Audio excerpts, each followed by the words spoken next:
Hey, what's up, and welcome back to my channel. Today I just want to talk about the Pixel 5. Now, this is a really interesting phone in 2022, especially given the Pixel lineup today, mainly because the older Pixel 4 was honestly a nicer looking and a better built phone, and the Pixel 6, just like it, is a nicer looking and better built phone, while the Pixel 5 itself resembles more of a mid-range phone. And that really kind of sums up my experience with the Pixel 5. It feels like a mid-range phone. And oddly enough, you can see in my other video about the Pixel 4, I ended up downgrading from the Pixel 5 to the Pixel 4 mainly because of the build quality. So there are a few things though about the Pixel 5 that make it really special, unique, and worth considering though in 2022. Right off the bat, just comparing these two phones just from the front, the thing that really stands out with the Pixel 5 is you can tell it's shorter. It's a shorter phone, it's compact, but even more than that, the bezels on the Pixel 5 are so good. Even coming right off the bat next to an iPhone XS, you can see the bezels around the side of the Pixel 5 are a lot smaller, and of course, there's no notch. So it's just a pretty phone on the front of it. The bezels make it look a lot more modern than a lot of these other phones.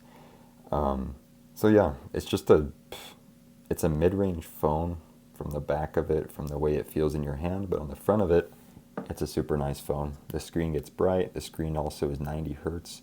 And for me, coming from an iPhone, I had a XS before the phone and also a 12 mini. Using the 90 hertz screen is really something else. There is something though to be aware of on the Pixel 5, and that is the benchmarks on it are really not impressive. If you look up benchmark scores for these phones, the single core and the multi-core, this resembles more of like an iPhone 6S or an iPhone 7 than anything else. An iPhone XS, which is a phone from 2018, blows it out of the water in terms of performance, and even the Pixel 4 from the year before it is a far more benchmark. It does a lot better at benchmarks than the Pixel 5 does.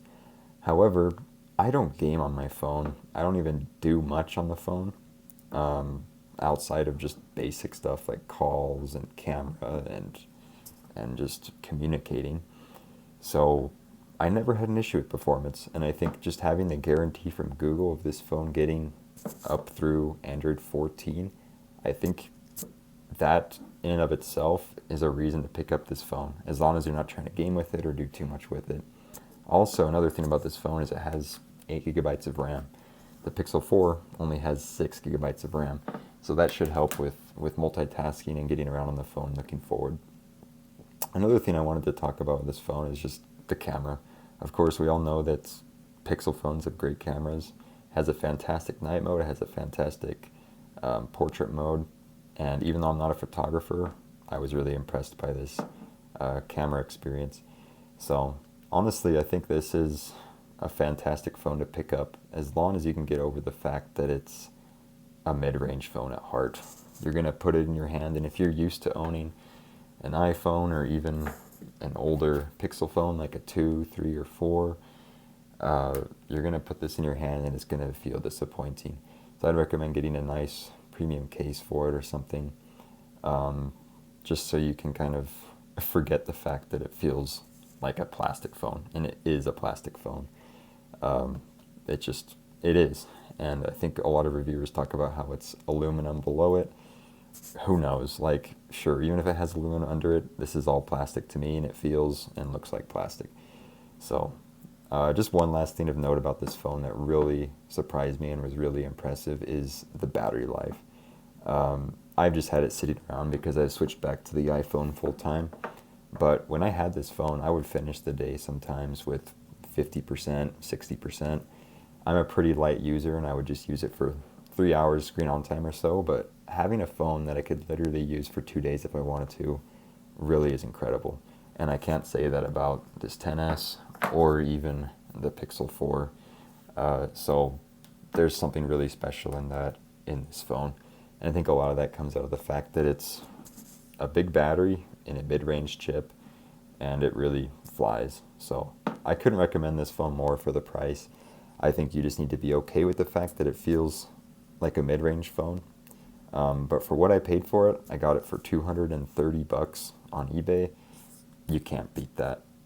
Comparing that to the iPhone XS that you would get comparably for that same price on eBay, the Pixel 5 is, what, 2 years newer.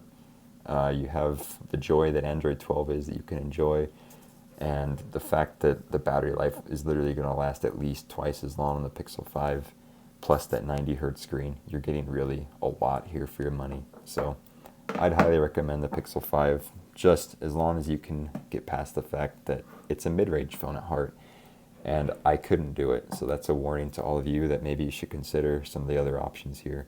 So hope you enjoyed this video, this little ramble of thoughts, but check out my channel and subscribe and check out what I have in the future. So thank you.